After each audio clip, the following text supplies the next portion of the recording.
Boa noite, sejam todos bem-vindos.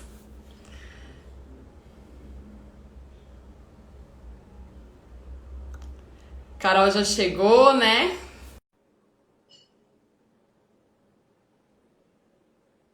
Boa noite a todos.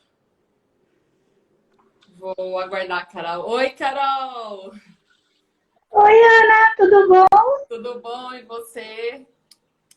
Tudo bem também. Boa noite, pessoal. Boa noite. Espero que estejam todos bem. Isso.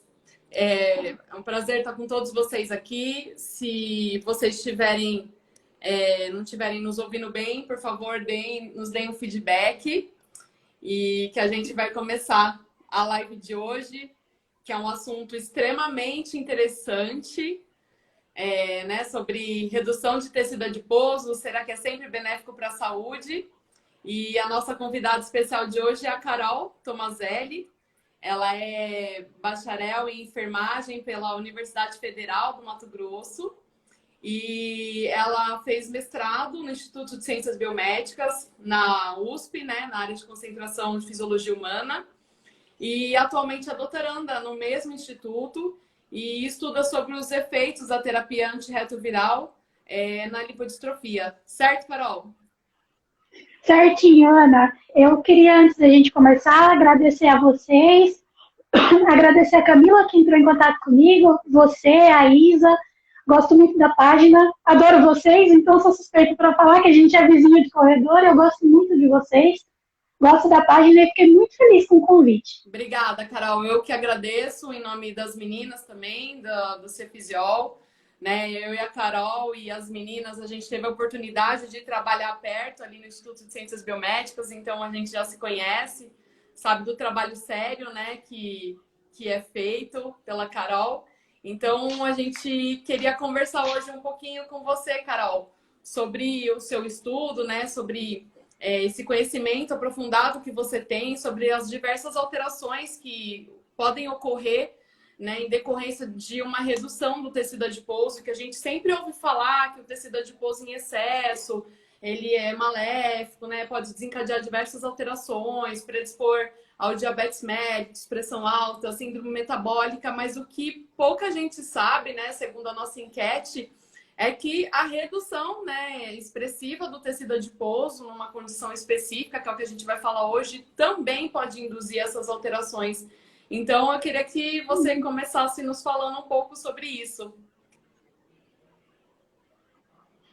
Pois bem, antes da gente começar a falar sobre redução da massa adiposa de uma forma patológica, tem algumas coisas que eu acho que são importantes a gente saber. Primeiro de tudo, a gente tem, grosso modo, dois tipos de tecido adiposo no nosso corpo. Então, a gente tem o tecido adiposo branco e o tecido adiposo marrom. Eu vou falar hoje, basicamente, das alterações que acontecem no tecido adiposo branco. Quando eu for falar do tecido adiposo branco, que está no subcutâneo, eu vou me referir a ele. Quando for do visceral, eu vou me referir a ele. Só que o tempo todo a gente vai falar de tecido adiposo branco. Perfeito. Outra coisa que também é bem importante a gente saber é que hoje a gente não vai falar de uma perda de massa adiposa benéfica e saudável como aquela que a gente visa no emagrecimento, por exemplo. Isso. Essa perda de massa adiposa vai além. Ela é tão significativa e é tão importante que pode desencadear uma série de alterações no organismo e pode ser a base para uma série de doenças e comorbidades que estão associadas. Muito bem levantado. Para essa perda de massa adiposa de uma forma patológica, como a gente vai falar hoje, a gente dá o nome de lipodistrofia. Certo. Então, a lipodistrofia, ela é um conjunto de alterações, ela não é um único problema, ela é um conjunto de alterações que tem como marcador principal a perda de massa adiposa dos seus tecidos de origem, que são os tecidos adiposos, e essa massa adiposa pode ser remanejada para outros órgãos. Isso quer dizer que essa gordura pode se acumular de um jeito que a gente chama ectópico. Ou seja, a gordura sai do seu lugar de origem, que é o tecido adiposo, e passa a se acumular em órgãos que inicialmente, evolutivamente, não foram desenvolvidos para armazenar a gordura em excesso. Ou seja, Quando a gente fala... o mesmo que Desculpa, Ana, pode falar. o mesmo que a gente observa no indivíduo que é obeso, né? Que tem excesso de peso, assim, só fazendo essa comparação. Sim, e vocês vão ver ao longo da nossa conversa de hoje que muito do que a gente vê na lipodistrofia também a gente vê na obesidade. O fenótipo das doenças ele é o oposto, né? Porque você pensa em um, você tem excesso de massa adiposa, que é o caso da obesidade, no outro você tem perda da massa adiposa. Então, se você bate o olho nesses dois pacientes, o fenótipo, ou seja, aquilo que se apresenta para a gente, é exatamente o oposto. Só que, do ponto de vista clínico e metabólico, as alterações são idênticas. Elas têm, inclusive, causas muito semelhantes. Isso é muito curioso, é paradoxal, muito. Mas é exatamente isso que acontece na clínica. Incrível, incrível isso. Então, explica um pouco pra gente, Carol, quais são as características, né, da lipodistrofia. Você já falou um pouco o que é. É uma doença, né, considerada uma doença adquirida ou não, é genética. Você pode esclarecer um pouco pra gente? A lipodistrofia, quando a gente fala dessa doença, a gente pode levar dois fatores em consideração para caracterizar elas.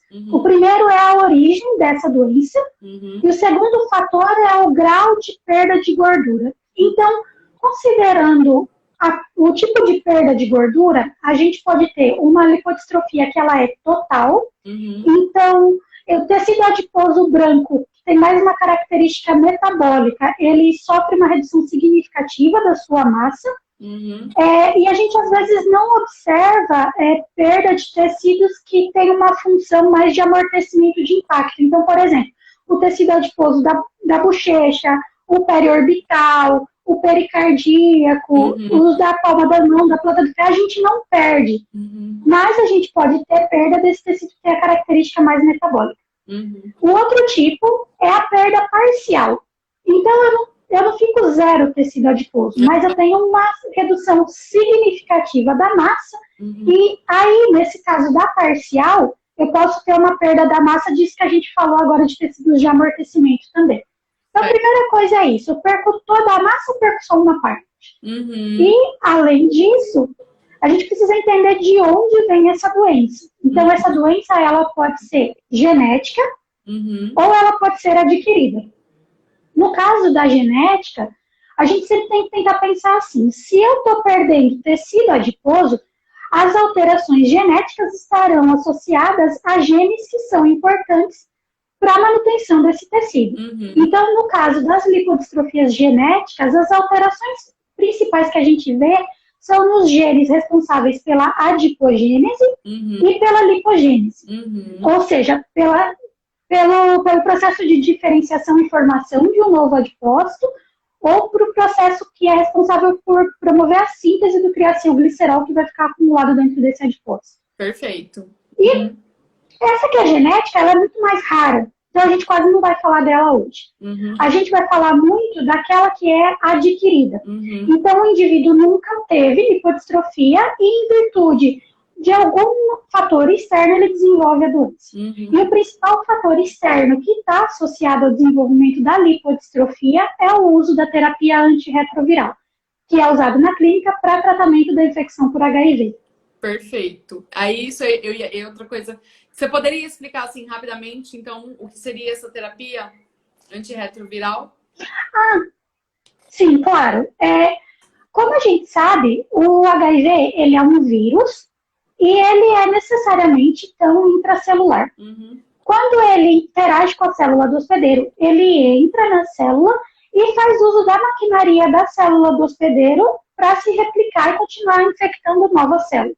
Sim. A terapia antirretroviral é um grupo enorme de medicamentos que tem diversas classes que vão atuar em todos os processos de interação do vírus com a célula hospedeira, com a capacidade que o vírus tem de interagir com o genoma do hospedeiro e com a capacidade que o vírus tem de sair da célula do hospedeiro e infectar novas células. Então, a gente tem um monte de classe. Claro que o paciente não usa todas, né? Os médicos fazem combinações. Aliás, não são todas que estão disponíveis na clínica também. Algumas estão só em fase de teste. mas o paciente usa combinações dessas drogas a fim de diminuir a replicação viral e a infecção. Perfeito. E aí uma coisa que é bem legal a gente falar também é que não são todas as classes de antirretrovirais que estão associadas ao desenvolvimento da lipodistrofia. Existem classes que têm uma maior propensão a causar esse tipo de alteração. É exatamente isso que eu ia perguntar. E como que a terapia antirretroviral pode induzir a lipodistrofia, né? Então, já que não são todas, mas aquelas que induzem, como que elas podem fazer isso, Carol? Essa pergunta é muito legal também, porque ela é uma pergunta de $1 milhão, assim, né? Porque a gente consegue... porque eu ganharia o Nobel se eu conseguisse descobrir isso.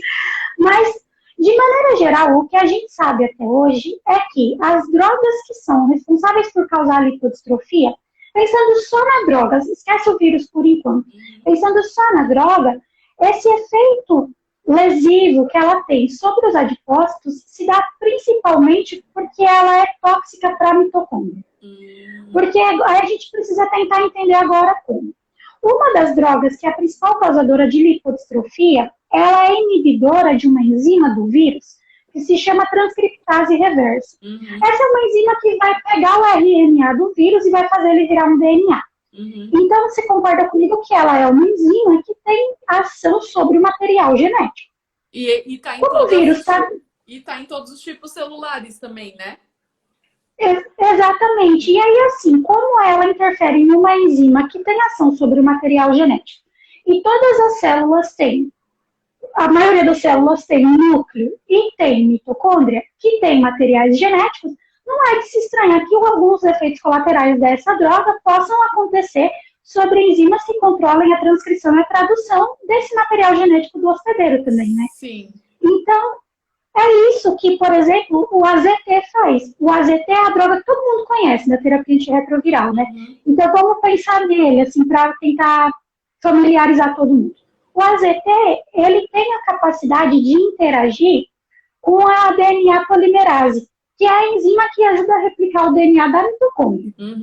E quando ele faz isso, ele inibe o processo de replicação do genoma mitocondrial, e isso, a longo prazo, pode provocar um estresse mitocondrial. Então, essa mitocôndria passa a expressar, por exemplo, menos enzimas que estão relacionadas com o transporte de elétrons na cadeia respiratória, pode causar um prejuízo nos processos redox que a mitocôndria faz. Então, essa célula pode entrar num estado de estresse oxidativo. O estresse oxidativo desencadeia as vias de sinalizações inflamatórias que parece que se perpetuam, né? Então, eu libero espécies reativas que vão lesionar essa célula, que vão causar ainda mais processo inflamatório, que vai lesionar a célula vizinha, e isso vira uma bola de neve, né? Então, o cerne do problema é a lesão do DNA mitocondrial. Que, na verdade, seria um mecanismo para destruição, né, assim, do vírus, né? É o tratamento, no entanto, isso pode induzir esses outros efeitos em outros tecidos. E aí, no caso, a gente está falando do tecido adiposo, que não é o esperado, né? O que a gente esperava, certo? É o que... Exato, a gente não gostaria que acontecesse, mas aí entra naquela de você pesar risco e benefício. Sim. O benefício do tratamento é muito superior ao malefício que ele causa, e é por isso que o AZT é usado até hoje, por exemplo. Certo. Fizeram uma pergunta aqui que a Carol respondeu. Não são todas as terapias antirretroviral que causam a lipodistrofia, né? Foi feita essa pergunta.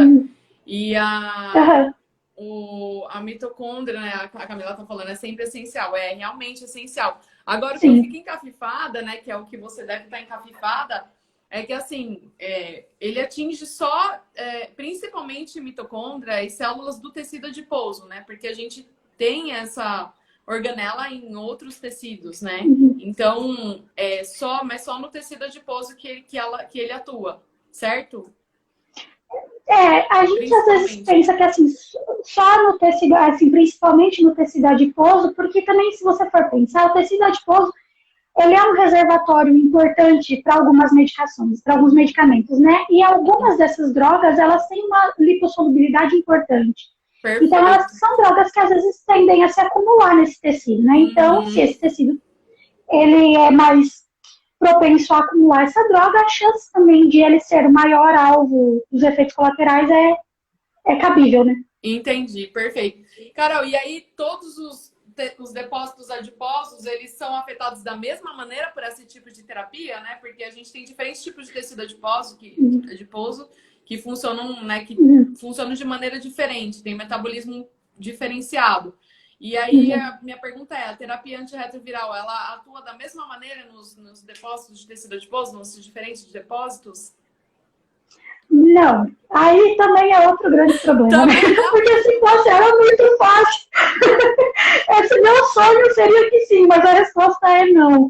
E a questão é que assim, a gente falou lá no comecinho da live que a gente tem tecido adiposo branco e tem tecido adiposo marrom. Certo. E aí parece que assim, é branco, é tudo igual, né? Mas, como você bem colocou, do ponto de vista bioquímico, metabólico, não. Você ainda, dentro do branco, você ainda pode dividir ele em uma série de diferentes regionalidades e especialidades, né? Sim. E daí agora, nós vamos precisar fazer na nossa cabeça uma outra divisão. Então, agora nós vamos falar de tecido adiposo subcutâneo e tecido adiposo visceral, Certo. tá bem? Então, vamos começar falando do tecido adiposo branco. No tecido adiposo branco, o principal efeito das drogas antirretrovirais é causar o que a gente chama de lipoatrofia. Então, considerando esse tecido, o principal efeito que a gente vai ver é uma redução da massa adiposa. Por outro lado, quando a gente pensa em tecido adiposo visceral, que é ótimo. O principal efeito que é ótimo, olha só como essa droga é sem vergonha, ela aumenta a massa adiposa visceral. Nossa. E aí que mora o grande problema, né? Porque você aumenta o depósito de gordura ao redor das vísceras, aumenta a gordura nas vísceras propriamente ditas, e aí é que começa todo o problema, né? Então, se você pensa, por exemplo, assim, que você perdeu massa adiposa do subcutâneo e você está acumulando tudo no visceral, imagina, assim, do ponto de vista lipotóxico, o quanto esses tecidos não sofrem, né? Nossa, demais. Eu fico imaginando, inclusive, que é por isso que, não sei, esses pacientes devem ter muito mais chance de ter síndrome metabólica, né? Sim, tanto que hoje, com o advento da terapia antirretroviral, as mortes por causa AIDS, elas diminuíram sobremaneira, né? Então hoje você não vê, claro que ainda quem está na clínica vê, mas a gente não vê pessoas morrendo de AIDS como a gente via antes da terapia. Só que hoje, as pessoas que fazem uso da terapia, e aí é importante se lembrar que a pessoa vai tomar terapia desde o dia do diagnóstico até o dia que ela morrer. Sim. O tratamento, ele é vitalício, né?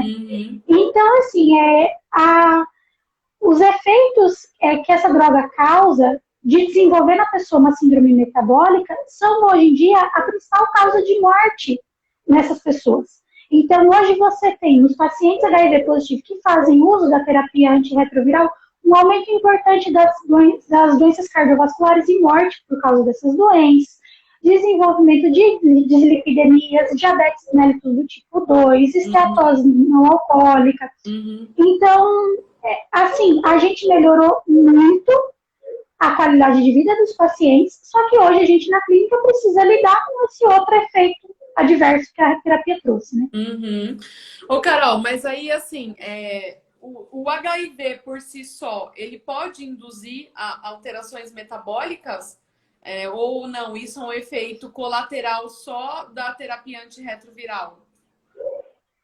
Sim, o HIV pode também, porque daí nada é tão ruim que não possa piorar, né? Eu sempre brinco assim que, tipo, a pessoa tem o vírus, tem a droga, e as duas coisas, elas vêm por caminhos diferentes e convergem para o mesmo problema, que em última análise vai ser a lipodistrofia. Só que o vírus, ele usa um mecanismo diferente para causar a lipodistrofia, né? O vírus, ele não, vou falar assim de uma forma bem simples, ele não mora em qualquer célula. Para o vírus entrar numa célula, ele precisa de alguns receptores específicos na membrana dessa célula, com os quais ele vai interagir e vai poder entrar na célula. um dos principais receptores que o vírus precisa colaborar para entrar é o receptor CD4. O CD4 ele é um receptor que é expresso em algumas células do sistema imunológico. O principal deles é o linfócito TCD4, que a gente conhece. Só que os macrófagos maduros também expressam esse receptor. Logo, os macrófagos também são um alvo para HIV. Ok, entendida essa parte, tem uma outra coisa que a gente precisa entender. Então, isso aí eu achei super interessante. Vamos voltar. Então, não, claro. Você está me dizendo que os macrófagos, né? Porque isso é uma outra coisa importante que eu acho que da gente falar aqui, que tem, né, durante a obesidade, né? A gente tem, né, macrófago no tecido adiposo, tem 2 subtipos. E normalmente na obesidade a gente observa um subtipo que é mais pró-inflamatório, né? E aí desencadeia algumas alterações pró-inflamatórias nesse tecido adiposo. E aí o que você está me dizendo agora é que o HIV, tipo, o vírus, ele também tem afinidade por esses macrófagos, é isso? E aí, no caso... Exatamente. E aí, então, ele induziria, por exemplo, um processo inflamatório nesse tecido. Exato. Perfeito. Sim. Então, por exemplo... Com o que acontece com o indivíduo obeso mórbido. Exato. Só que daí, no caso do obeso mórbido, ele tem uma conversa entre macrófago e adipócito, ali no tecido adiposo, né? E no caso do indivíduo que é HIV positivo, o processo inflamatório fica ainda mais potencializado, porque a infecção pelo HIV induz na pessoa um estado de inflamação crônica, sim, né? Então, onde você tiver um macrófago, ou um linfócito, ou um monócito circulante, essa célula pode estar infectada pelo HIV e essa pessoa, ela cursa com uma inflamação de base que vai com ela para sempre. Às vezes você não vê isso no sangue. Então, se você for quantificar a célula branca no sangue, ok, tá tudo ok, porque a finalidade da terapia é justamente restabelecer a concentração o número de células CD4 positivas, né, que são as células que expressam esse receptor. Se a gente for se lembrar, macrófago está no tecido. Então, na circulação, no exame de sangue, de um paciente que está ok com o tratamento, você não vai ver alteração. Só que esse paciente ele tem uma inflamação basal que vai com ele, mesmo ele tomando o remédio, essa inflamação vai com ele pelo resto da vida.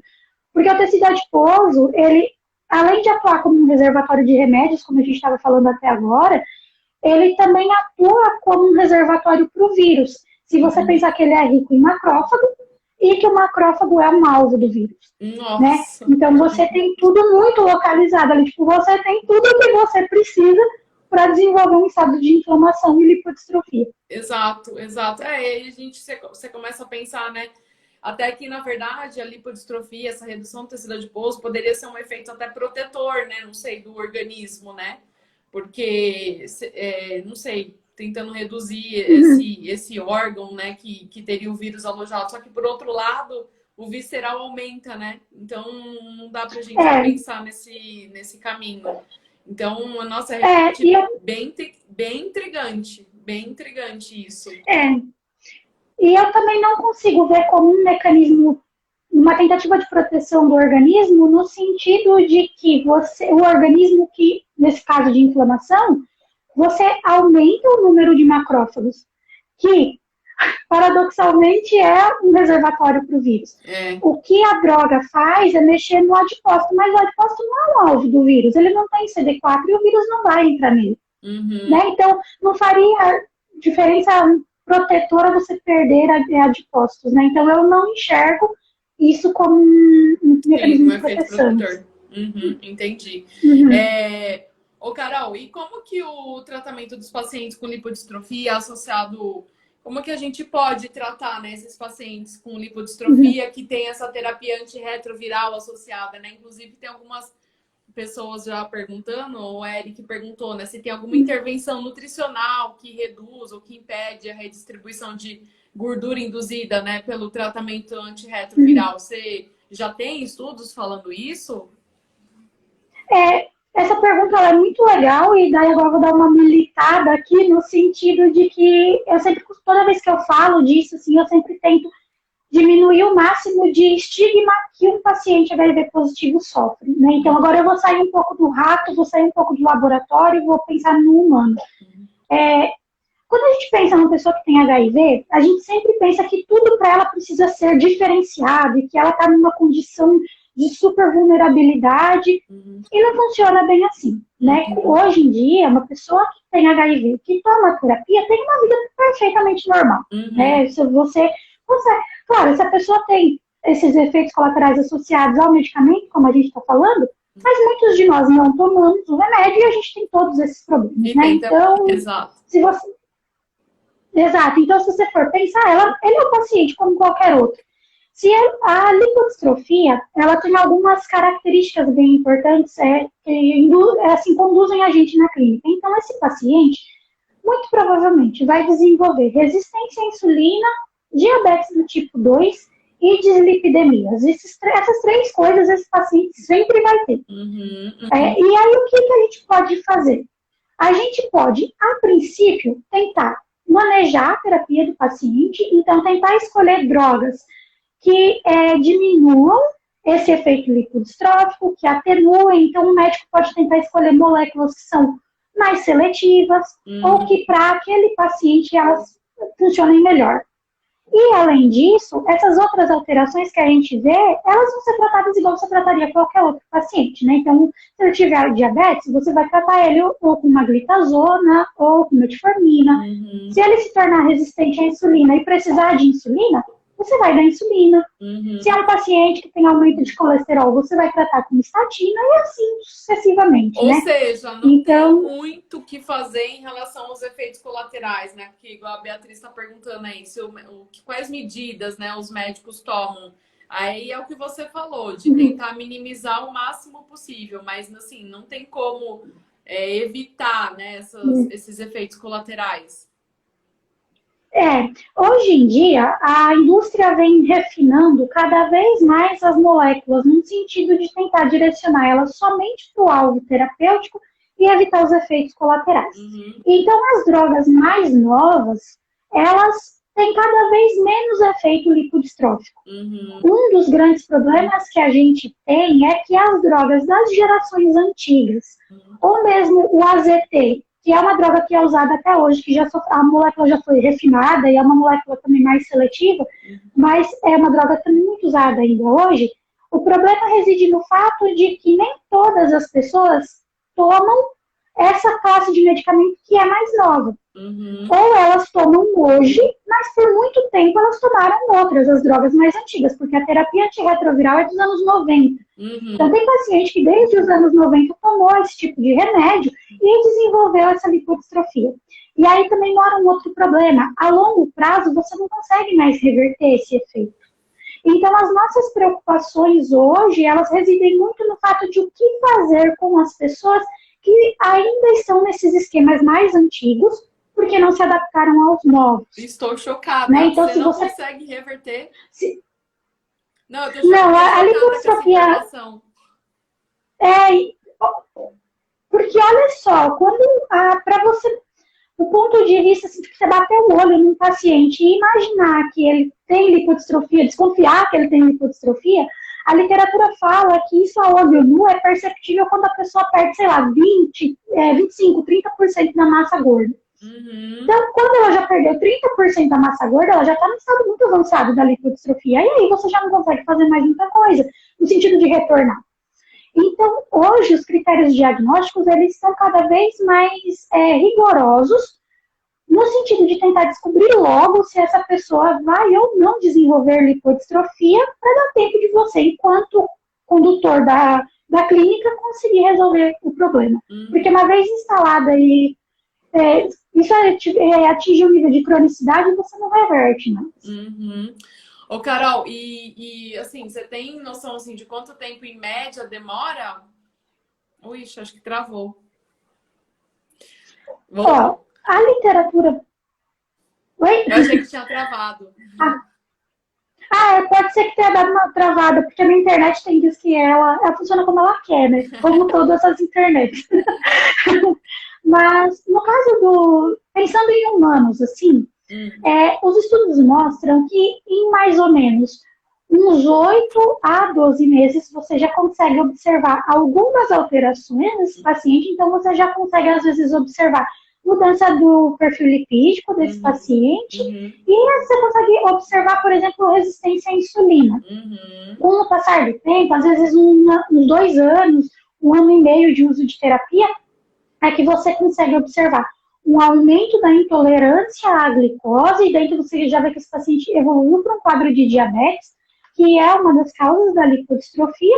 E aí, quando você faz o DEXA, né, que é aquele exame por ressonância magnética, e você consegue ver a composição corporal do paciente, você consegue observar que dentro de uns 2 anos, 2 anos e meio, no uso de algumas dessas drogas, esse paciente já começa a apresentar redistribuição da massa gorda. Então é rápido, né? É bem rápido.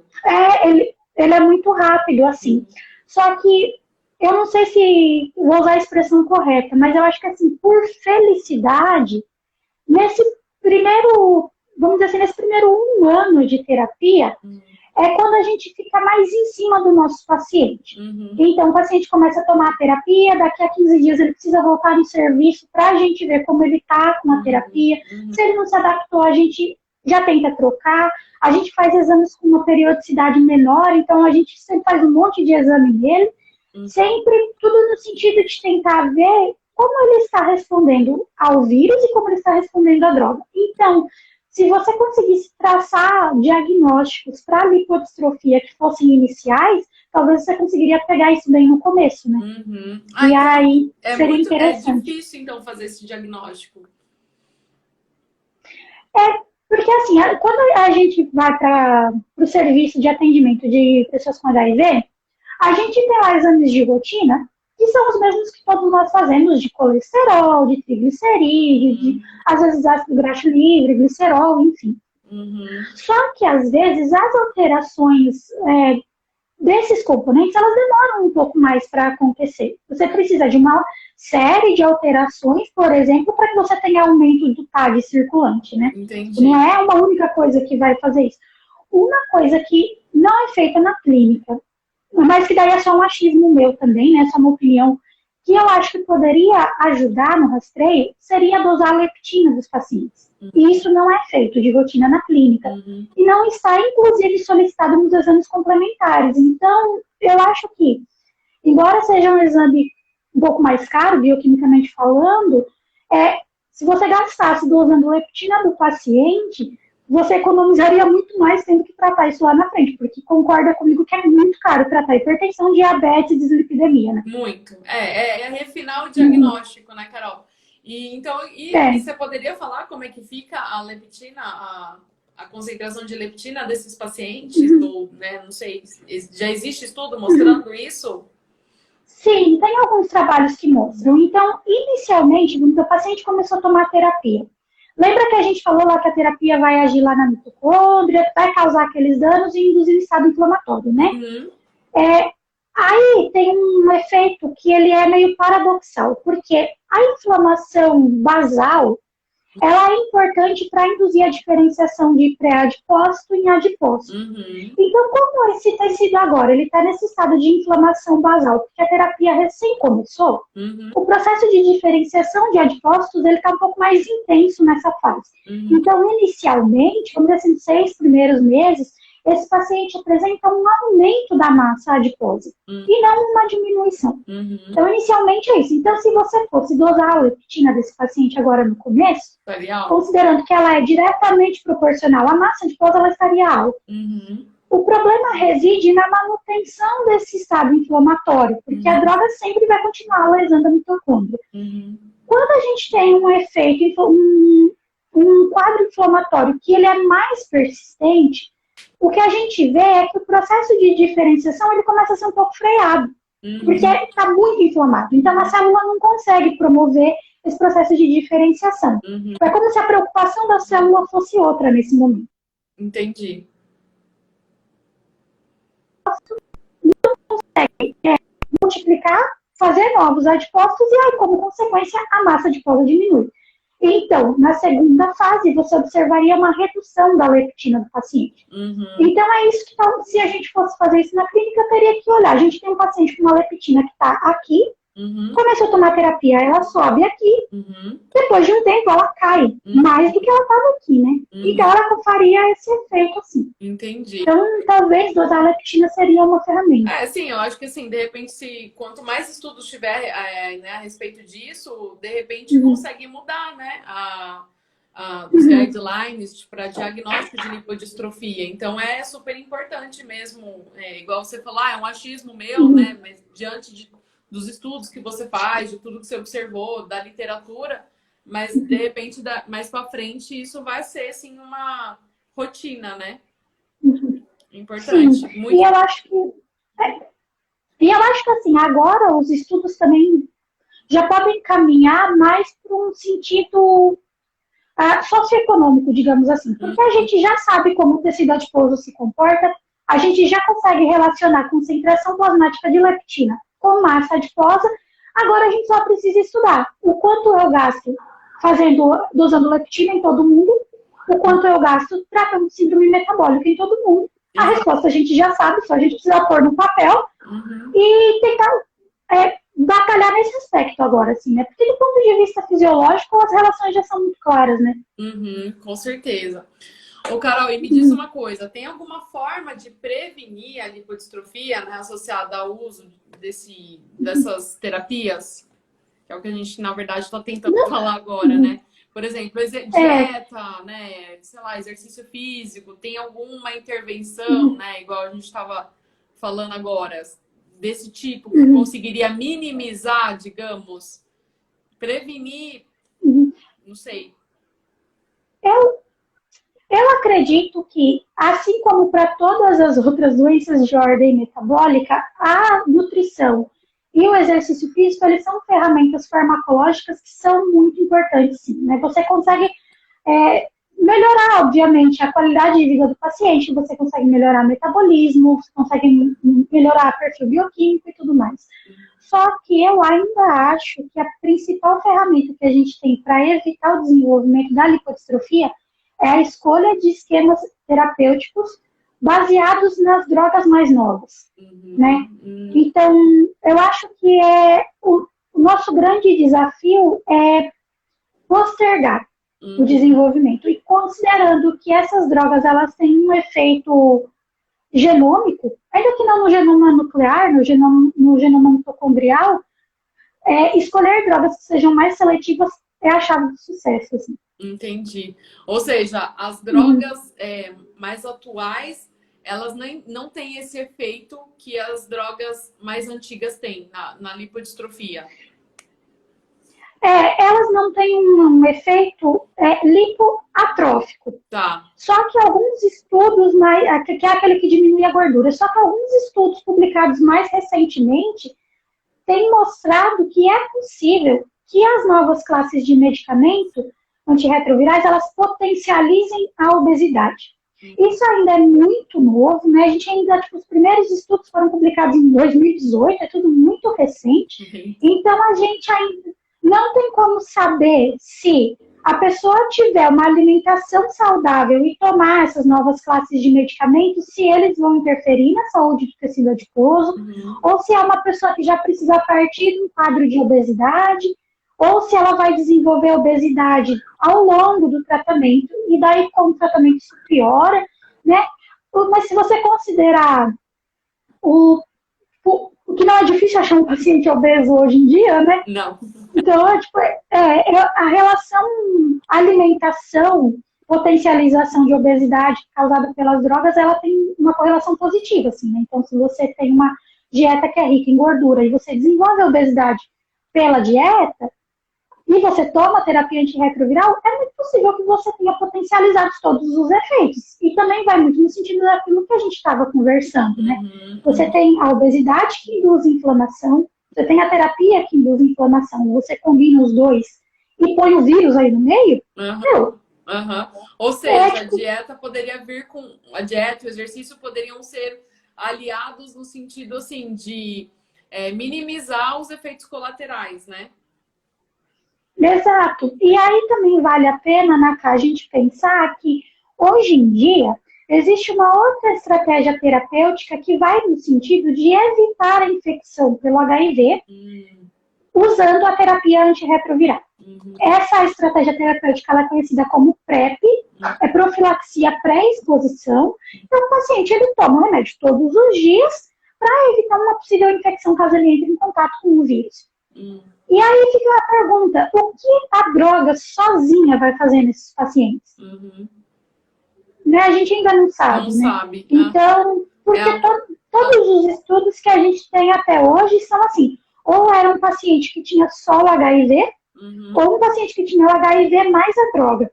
Agora a gente tem um outro grupo de paciente, é um grupo que só tem a droga, mas não tem o HIV. E aí agora a gente precisa esperar para ver o que vai acontecer com isso. E para que tipo de paciente é indicado esse tratamento, Carol, que você tá falando agora, né? Tipo, quem que busca esse tipo de tratamento? A PrEP, ela é para quem procurar. Qualquer pessoa que for no serviço de atendimento vai receber a PrEP. Assim, se preenche os requisitos lá de ser maior de idade, ser sexualmente ativo e tudo mais. Só que existem alguns grupos que são, como que eu posso dizer, que são alvos da campanha, porque são grupos que podem estar mais expostos. São os grupos que a gente chama de população-chave. Então, profissionais do sexo, gays, outros homens que fazem sexo com homem e transexuais são os 4 grupos que são prioritários, vamos dizer assim, para receber a PrEP. Só que se eu for lá e procurar pela PrEP, eu posso tomar. Se você for, você pode tomar. Só que existem alguns grupos que são que têm uma certa preferência, inclusive, nas campanhas. Entendi. Ô, Carol, então você pode falar um pouquinho do seu estudo, né? Do que você está fazendo atualmente, do que você está observando? Quais são os efeitos dessa terapia no tecido adiposo, de uma maneira assim resumida e mais simples para a gente entender um pouco e conseguir fechar essa nossa conversa, que eu acho que foi muito enriquecedora. Nossa, você falou bastante informação muito nova, assim. E eu queria saber um pouco do seu estudo, né? O que você está vendo? Quais são seus achados, seus principais achados? No meu trabalho de doutorado, eu trabalho com camundongos que não são humanizados. O que isso quer dizer? Esses camundongos não têm o vírus. Os meus camundongos são tratados somente com a droga. E aí eu tenho um grupo de camundongos que recebe uma dieta rica em gordura e recebe essa terapia que é lipodistrófica. E eu agora comecei a padronizar um outro grupo que recebe essa dieta rica em gordura e que vai ganhar esse coquetel que eu estava comentando com vocês, que pode potencializar a obesidade. Né? Então, os meus principais achados até agora são desse grupo lipodistrófico. Então, o que eu encontrei até agora é que, assim, os camundongos que comem a dieta high fat com a droga ou sem a droga, eles têm o peso corporal igual. Né? Então, pensando só no peso corporal, a droga não afetou. Só que quando eu vou olhar para os depósitos adiposos, o que a gente vê é que no tecido adiposo branco subcutâneo do camundongo, a gente tem uma redução bem importante da massa. Então, mesmo esse animal comendo uma dieta que a gente chama de high fat, uma dieta rica em gordura, ele tem um ganho menor de massa adiposa subcutânea. E aí, agora a gente vai tentar partir para estudar aqueles mecanismos que a gente estava falando. E aí, assim, os estudos ainda estão no começo, mas eu vou aumentar o meu N amostral, mas aparentemente os tecidos viscerais aumentam.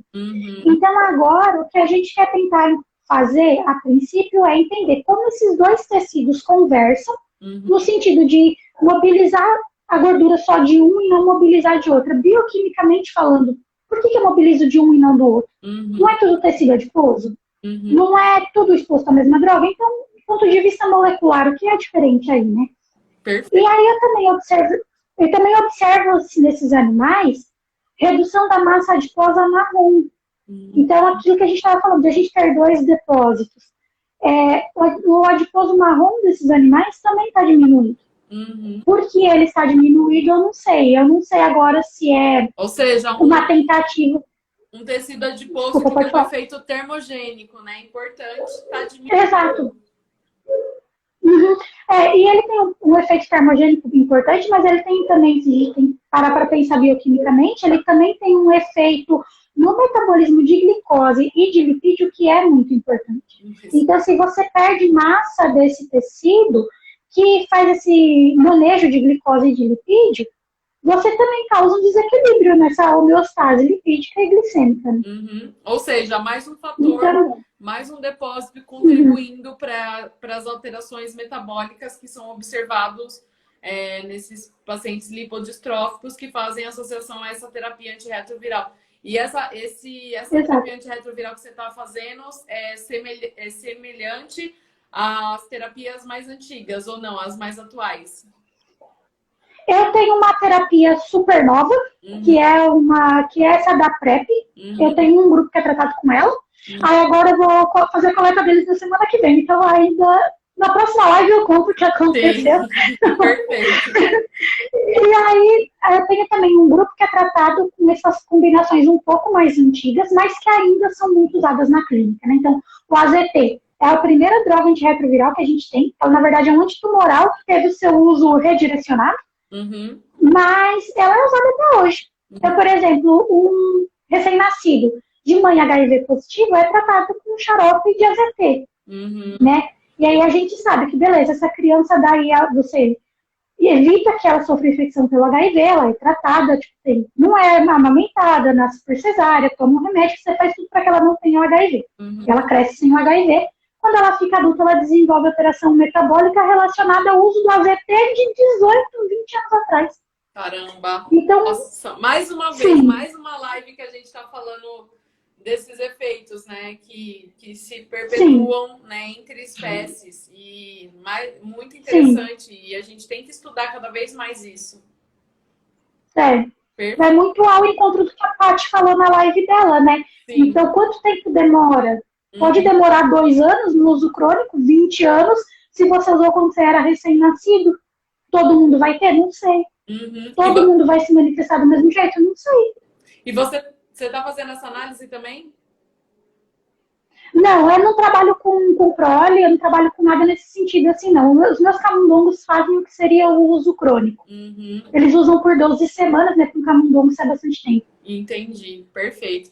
Carol, tem algumas perguntas aqui, eu vou dar uma olhada, tá? Pra gente... Claro. tentar... Eu bati o olho aqui antes e vi uma pergunta da Isa sobre as drogas serem as mais seletivas, né? No SUS, Isa, no SUS tem de um tudo. No SUS tem tudo. Todo mundo que tem HIV vai tratar no SUS, a menos que queira pagar uma fortuna na terapia, é uma escolha. Mas nessa questão de tratamento do HIV, o Brasil é o país mais avançado no mundo em oferta de terapia. A gente tem um programa para tratar a infecção por HIV que é modelo para o mundo. Perfeito. Então, gente, defendam o SUS. Pelo amor de Deus, defendam o SUS. Nossa, por favor, né? Bom, acho que algumas a gente já respondeu, que é sobre a intervenção nutricional, que você já, né, falou muito bem. Aí tem uma aqui, ó, que fala assim, como administrar insulina subcutânea em pacientes lipodistróficos? Na verdade, não acho que tenha um problema assim, né? Você vai porque colocar ele tem menos tecido adiposo, mas ele tem, né? Não, ele tem. No caso da lipodistrofia causada pela TARV, ela é parcial. Ela não é... Então você pode escolher regiões onde você tem um pouquinho mais de gordura. Você pode fazer pertinho aqui do glúteo, ou pode fazer perto do umbigo. Você pode escolher uma região que tem um pouquinho mais de gordurinha. Quanto a isso, porque a perda, ela também não é... Não, é porque a gente tem na nossa cabeça aquela imagem... Eu sempre lembro dessa imagem, daquela capa do Cazuza na Veja. Assim, cadavérico, sabe? Sim. Aquilo não é mais o que a gente vê, né? Então você vai achar onde aplicar a insulina na pessoa. Que bom, né? Ainda bem que a gente hoje já está bem avançado com um tratamento, e que bom que tem pessoas como você para estudar sobre esse assunto, né? E para contribuir cada vez mais com a melhora dos fármacos, né? Que é isso que a gente estava falando na verdade, em todas as lives, né? Todas essas pesquisas que a gente faz na área básica, né, que nem sempre são valorizadas, elas contribuem e muito para entender os mecanismos de ação de diversas drogas, né, tipo a parte da fisiologia, bioquímica. Então, assim, elas são base para que consigam ser feitas as melhoras, né, nos fármacos, e eles se tornem cada vez mais efetivos. Então, a gente tem que incentivar cada vez mais, né? Todo tipo de pesquisa, inclusive a básica, que é muito importante sim, que é onde a gente consegue explorar tudo isso, né? Que você está falando, né? Exatamente. Porque com o humano a gente não consegue. Como é que a gente faz para tirar um tecido adiposo subcutâneo e fazer uma análise, né? Tão profunda igual você faz, né? Exatamente. Teve outra pergunta. Exato. E eu... Desculpa. Não, por favor, pode falar. Eles perguntam aqui também, ó, se já existe evidência científica quanto às alterações metabólicas de recém-nascidos a longo prazo que utilizaram a... Sim, né? Sim, são pacientes que com o tempo eles têm uma maior chance de desenvolver lipodistrofia também, não só a síndrome metabólica, mas a lipodistrofia primeiro e a síndrome metabólica depois. Então, mas assim, do ponto de vista epigenético, o que acontece eu não sei explicar. Mas só tem estudos que mostram, né, que essas pessoas elas são mais propensas ao desenvolvimento dessas alterações, mesmo não tomando remédio para a vida inteira. Muito provavelmente eles têm alteração daqueles genes que você falou, né, no início, de lipogênese. Muito provavelmente. Muito provavelmente deve ter alteração desses genes, eu também não sei dizer. Carol, eu tô, assim, extremamente feliz com a nossa live. Eu queria saber se você gostaria de deixar uma mensagem final, porque foi realmente excelente, esclarecedor, tudo que você falou aqui hoje pra gente, muito novo, né? Porque a gente sempre pensa no excesso do tecido adiposo, causando as alterações metabólicas, e, na verdade, né, o que você falou aqui pra gente hoje foi que uma redução, né, num caso específico, né, a gente está falando de lipodistrofia, e ainda associado a uma terapia antirretroviral, pode causar os mesmos efeitos, né, do excesso do tecido adiposo.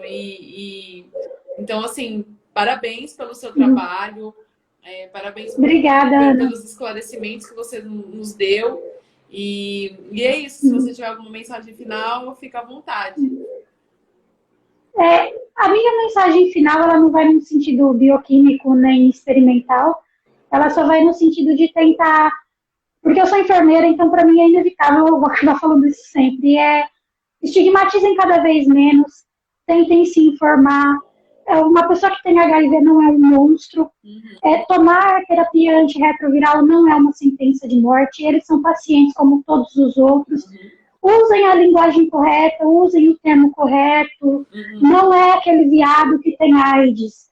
Não é aquela bicha que tem AIDS. Isso não existe mais. Mudem a linguagem, tentem se esclarecer. A nossa linguagem é a principal forma de perpetuar qualquer opressão. Então, escolham a forma correta de falar, respeitem as pessoas, respeitem quem você sabe que tem HIV, quem você não sabe, mas que pode ter, porque o HIV não tem cara. Defendam o SUS e defendam qualquer pessoa que escracha alguém que tem HIV. É só isso que eu tenho para dizer. E defendam a pesquisa e os pesquisadores. Por favor, gente, defendam a gente. Ajuda a gente. Nunca pedi nada. Apesar que eu acho que aqui só tem pesquisador, então, gente, ajuda nós. Ajuda a gente a continuar estudando, né, Carol? Para conseguir responder tanta coisa e esclarecer tantas dúvidas que sempre surgem. Exato. Ana, obrigada pelo convite. Obrigada a você. Foi um prazer estar aqui nesse bate-papo. Gente, a live vai ficar salva. Se alguém tiver mais alguma dúvida, pode deixar nos comentários. Pode mandar por direct também, a gente responde. Acho que a Carol selecionou os artigos que a gente vai colocar no Telegram amanhã. Sim, eu tenho que mandar, a verdade. Sim, a gente Estou recebendo uma cobrança ao vivo no Brasil. A gente disponibiliza amanhã. E é isso. Tem só mais uma pergunta, Carol. Isso acontece claro. E nos casos em que a pessoa recebe tratamento de emergência, como estupro? Mas não entendi essa pergunta. Sim, porque o que acontece? Pessoas que são vítimas de violência sexual, elas recebem o que a gente chama de profilaxia pós-exposição. Então, é um tratamento com uma terapia que dura 28 dias, né? E eu não sei te dizer se isso acontece com essas pessoas ou não. Porque não existem estudos nesse sentido. Eu acho que a preocupação ela sempre foi muito mais no sentido de exposição crônica ou nessas exposições no começo da vida, assim. Entendi. Então, eu não tenho conhecimento de nenhum estudo que fale sobre isso. Entendi, perfeito. Carol, Perfeito. Muito, muito obrigada. Mais uma vez foi um prazer estar aqui. Falo em nome das meninas, do Cefisiol. E espero que você volte em breve com mais resultados, né, da sua pesquisa para contar um pouco para a gente de tudo que você viu. Tá bom? Ai, é só me chamar que eu venho, porque eu adorei. Então tá bom, Carol. Gente, Obrigada. muito obrigada para todo mundo que está aqui nos assistindo e ajudando a gente, contribuindo com a gente, com conhecimento. E foi um prazer estar aqui com todos vocês. Boa noite. Tchau, tchau. Tchau, até mais.